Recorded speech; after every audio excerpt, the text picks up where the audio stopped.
Good morning, everyone. We are back after the summer holidays. It's the first episode of Season 2 Take Care, and you're joining me and my fantastic co-host, Morten. Today, we have none other than Jane Brightman, the one who has two hearts, the green heart and the blue heart. Welcome, Jane. Thank you. That was a lovely introduction. Jane, welcome. It's a pleasure to have you on Take Care. And Sanga, you and I, we've been talking a lot over summer about kicking off the new season and experimenting, getting lots of more voices in to talk about digital and talk about social care.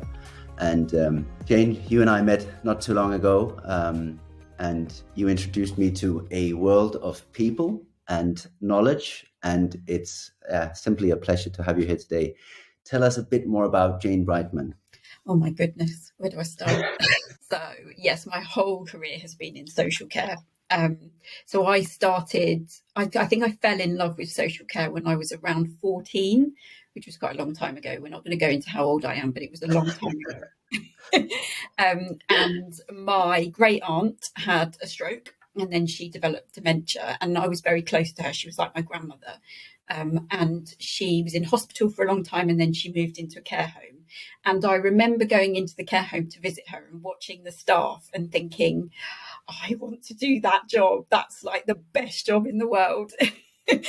I just absolutely fell in love with it. And then I did, for my work experience, I spent some time in a daycare centre for older people and just was thinking, this is the dream. And I think at the time I was kind of pushed into going into social work by sort of the school and my family, you know, do a degree, go down that kind of route. So I went into went to university, went into social work, but I'd kind of already been working in a care home to sort of pay my way through university, and just fell in love with social care really, and didn't love social work. And I know it might be the wrong thing to say, but it just wasn't right for me. It was very much about kind of funding and all of that kind of stuff. And it wasn't about the great stuff, which was just working with people and, you know, living alongside people in their lives and their troubles and their happy times. And that's what I really, really loved. So when I came out of university, I just went straight back into social work and then kind of went into management, then moved into learning and development because I really enjoyed that side of things, still do, very, very interested in how we learn and the best way to kind of impart knowledge to people and help people to kind of move on in their careers. And I set up my own training company with my business partner, and we had the training company for 10 years. It's called Venus Training and Development. Love the name. Yeah, female-owned business for sure. And we did that for 10 years, and you know, we had a great time. We had an absolute blast, and you know, we were doing apprenticeships, we were doing sort of qualifications, care certificates, all of those kind of things. But things became very difficult with government funding, and we found that the quality wasn't quite the same as what we wanted to deliver. So we decided to close the business after 10 years. And then I went to work for Skills for Care, did 5 years with Skills for Care, looking after kind of national quals, apprenticeships, care certificate, all the stuff I really loved. But left there just after the pandemic had started, and sort of had a foray with the Institute of Health and Social Care Management, which is where I met both of you too. So that was definitely worth it. And I did quite a bit of work with the Better Security, Better Care programme, which is the cybersecurity programme for social care. And I'm sure we'll talk about that in a bit. And now I'm with the NHS Transformation Directory, which is what used to be NHSX, but that's sort of closed now. And I'm in a joint policy and implementation unit looking after digitising social care, so helping care providers to become more digital and all of that kind of stuff. And we're definitely going to come back to that, because there are, lots of interfaces where you and I talk professionally and also personally, of course, about these things. And you're doing some marvelous work that I think we should tell everyone who listens to Take Care about. But I still firstly want to go to me being a first-time Twitter user, and then this profile comes up that's called the Outstanding Managers Society. Network. Yeah, you had it right. Yeah, I was right in the first place. And this person who had such a positive attitude to working with others, recommending peers. And I, of course, started researching, what is this network and what do they do? And then obviously you came up, but you also came up with that network, and it has thousands of users. What is that really? Yeah, we've just hit 7,000 users today, which is just incredible. Oh. Yeah, I can't believe it. So myself and my training company business partner, we set that network up in probably around 2014, I think, when we had the business. And originally it was just for Devon and Cornwall care providers, because we used to run kind of breakfast events and things like that. And they said, oh, we just want a space to keep talking. So we were like, let's just set up a Facebook group. I mean, that it's as simple as that. And people kept asking to join from, Liverpool and London. And we were like, well, why would they be interested in what we're doing? But actually it was just a place to go and kind of talk to each other as peers. And we just decided to open it up at that point. And I think it got most of its followers, sort of in the pandemic. So as soon as the pandemic hit, we were getting something like 300 people joining, a week during the pandemic. So it was just, people needed somewhere to go and just moan, cry. I mean, we get lots of emotional stuff on there. We get lots of, supportive stuff on there. Care managers on there are amazing. They share their stuff, just with each other. Someone will go on and say, oh, I'm desperate for a such and such form. And everybody goes, here, have mine. I'll send you mine. I'll put one in the files. It's just the most amazing place to see that stuff happen. Really supportive. And we're really kind of keen to keep, people off there who are selling and trying to, do things that aren't care managers. So it's a safe space for care managers, care providers to go and just talk to each other and share ideas. That's fantastic, isn't it? And that's the trend, you'd say, that has come out even since the COVID times, the collaboration and more people trying to, reach out and help and ask for help. And I think that's fantastic what you have done. But I would also love to talk about, the Care Innovators Group, which you and Morton, I know you were also very much part of the genesis of that group. Yeah, well, Morton and I set that up together. I think so. I think it was just before the Christmas break, 2020 maybe, and I basically just messaged Morton out of the blue and just said, right, I think we need some sort of innovators network. We need somewhere that all of these amazing people that we talk to can come together and do some great stuff. What do you think, and would you like to set it up with me? And Morton was like, yep. let's do it. So we put out a message.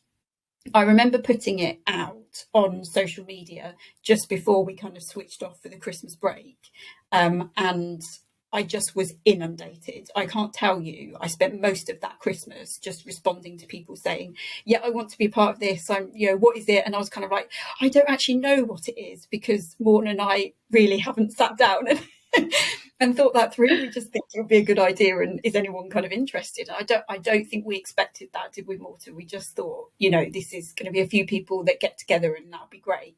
There were just hundreds of people wanting to come together. And so that was really exciting. And, we got back in the January, we set up our first meeting. There were just a sea of faces in that first meeting that I don't even think we were quite prepared really for that first meeting. And then it became really clear that we needed to break off into smaller subgroups, because there was just too many people and too much to do. And that's when we started to form the kind of subgroups, looking at things like digital and technology and, the sort of public image of social care and those kind of things. And research was the sort of last one that came about. But just an amazing movement. And, and Adam's kind of taken that forward and just doing great stuff with it. And I'm really glad that that's continuing and that, we set that up.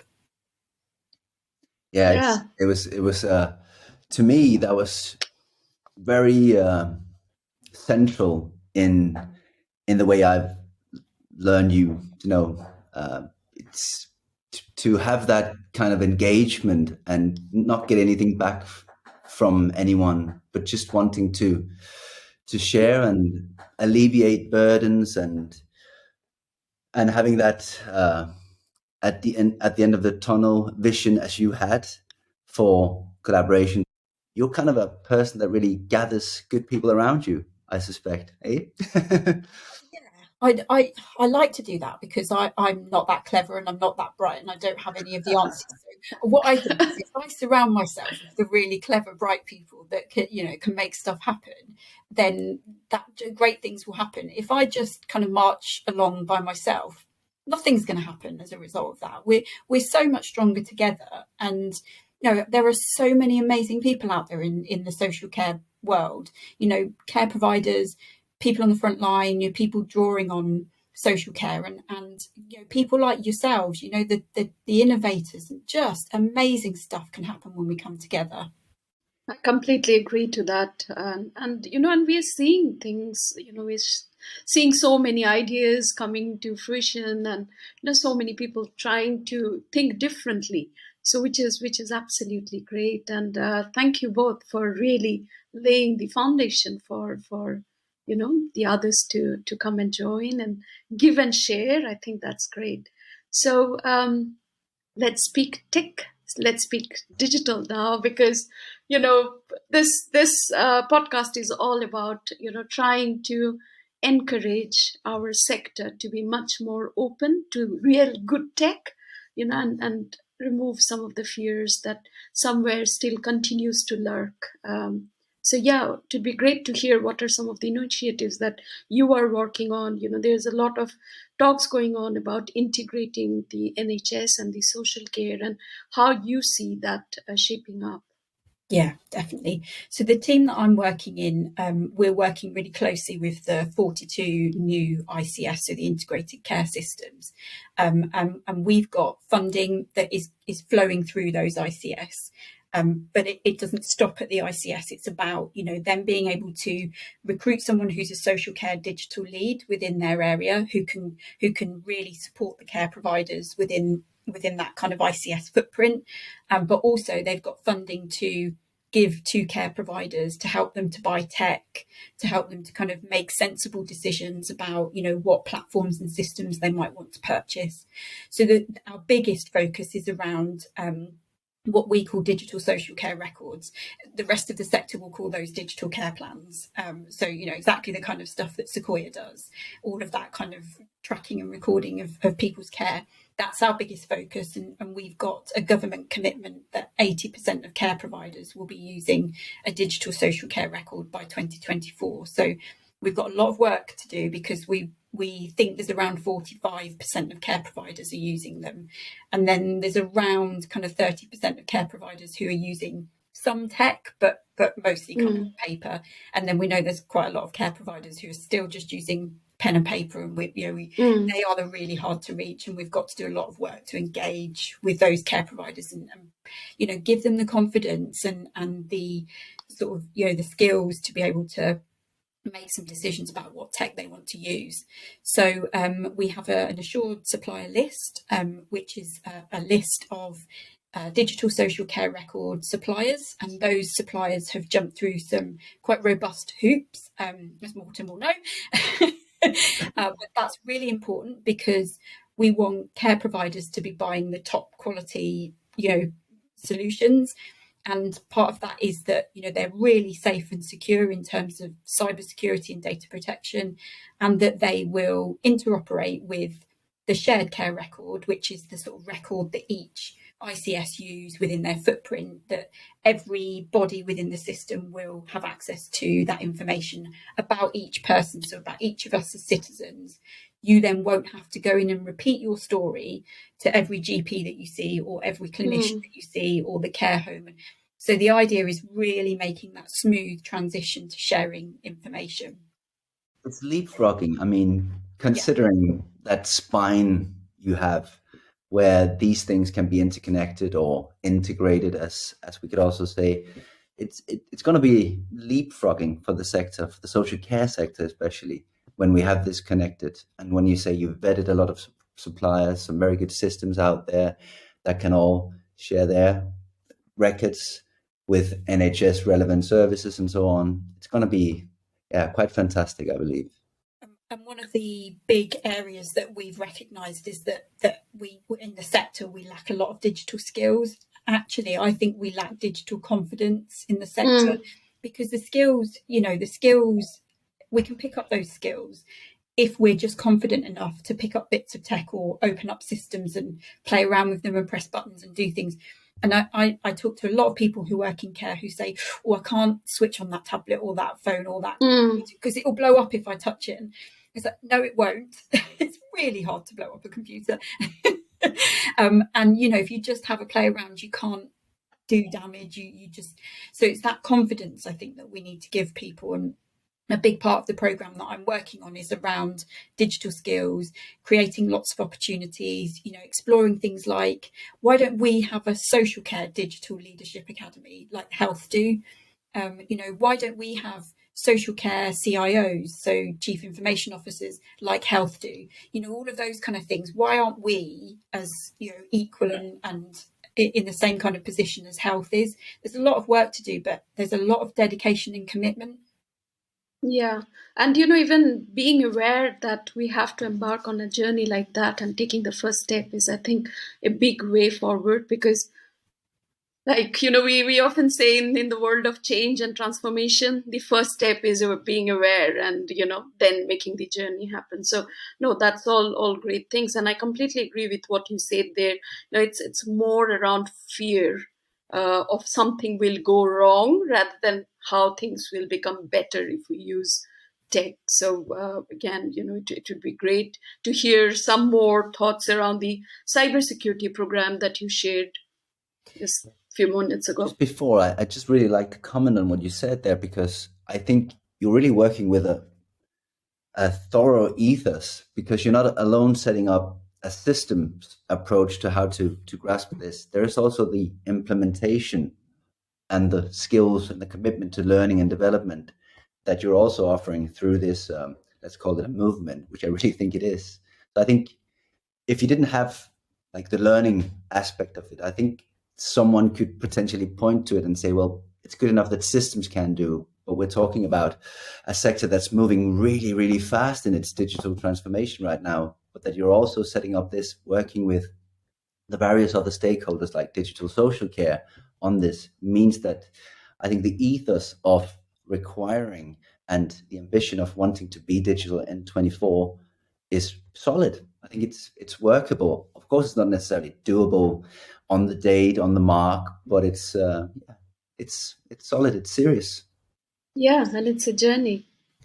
It is. It's a long journey. We're not gonna leap into it overnight, but we're already seeing some great things coming from it. So and I have to say, the team that I work with we're quite small and we're very niche within the kind of NHS world. We're the only social care team really, and they often will look at us and say, social care.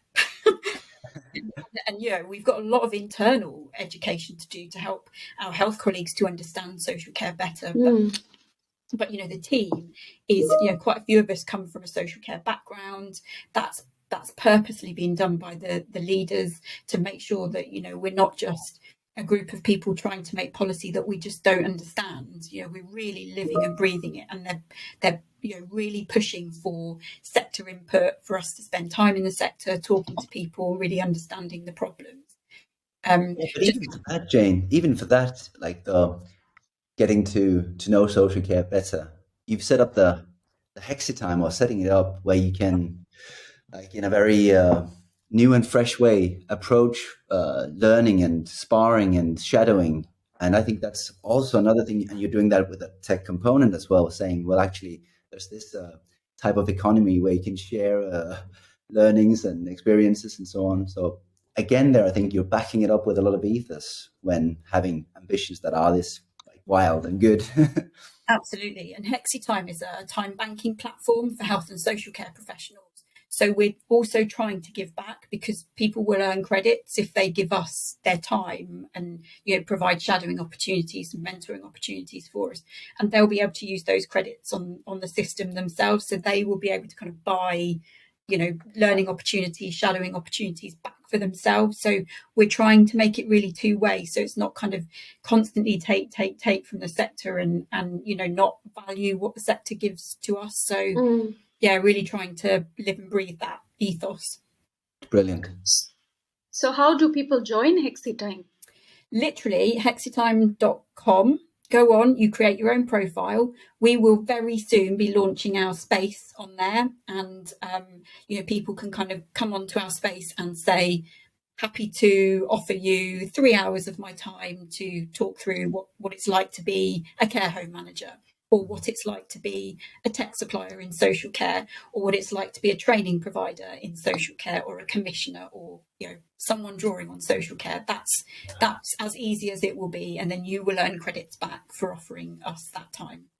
And the dream is that we actually go out and meet people in person. It's still very difficult with some of the COVID restrictions for care homes in particular, but that's the dream. That's where we want to get to. That's a fantastic initiative. So anyone listening to this podcast, they should immediately go register themselves on Hexy Time. Yeah, we're waiting. Definitely. We're doing it. It's literally an exclusive for your podcast. That's great. That's great. With technology, there's a big component of data. Yeah. And we do a lot of work around the world of data. We want to educate the sector more around using data, trying to sometimes connect with technology, sometimes detach it from technology, but have the concept and understanding and demystifying data. So I'd be really keen to understand, what's this program? Because many of the care providers that we work with, they would come and say, we don't have a clue. And we also know that we have a really not so efficient way of teaching or training our workforce on GDPR, for example, or even cybersecurity and how to protect yourself from cybercrime. Yeah, absolutely. So the Better Security, Better Care programme is funded by the government, and you can find all the information that you want about it on the Digital Social Care website. Lots of resources and materials and guidance and advice, and a helpline for care providers who are struggling with anything, cyber or data protection. And the programme is encouraging and supporting people to complete the DSPT, which is the Data Security and Protection Toolkit. And that is just like a self-assessment for care providers to help them to really think through all of the sort of things that they might want to do to protect themselves as a business from cyber attacks and those kind of things, data breaches. Loads and loads of support out there. There is a local support organisation in every single area of England, and it's all totally free to care providers. They run lots of webinars. They will literally do one-to-one sessions with you as a care provider and hold your hand through completing the toolkit. There's just there's so much support. I don't know how many years of that support we'll have available. So I would encourage every care provider to access that. As the Better Security, Better Care will probably kill me for saying this because they'll be inundated with providers. But you can go onto the Digital Social Care website and you can find the name and contact details of the person in your area. Contact them and they will literally hold your hand through the process. I can't recommend it highly enough because we've spoken to care providers who have had cyber attacks and it's awful. And you want to protect yourself as a business and all of that kind of really sensitive data that you hold about people. So yeah, highly recommend. Absolutely, and thanks for sharing the details. And again, another one for all our listeners. Please go and check that out. This has been fantastic, isn't it, Morten? Like I know you and we can go on and talk with Jane for probably weeks and months without break. But unfortunately, we did write to each other that we knew we could probably go on for a few hours, but we wanted to keep it short and focus in on, of course, on what we're doing now, Jane, and all of that work. And I see that our producer is also telling us that he's got the links written down, so they'll be available in the show notes. So everybody who wants to go there can also go directly to Jane's good recommendations. But wonderful to see you again, Jane. Lovely talking to you today. And you too. Thank you for having me. It's been an absolute pleasure, and you two are kind of people who I look up to in the sector, doing absolutely amazing things. So it's a joy to spend time with you both. Thank you, but it's the other way around, Jane. Exactly. We look up to you. Yeah, absolutely. Take care, everyone. Thank you, and take care. Bye for now.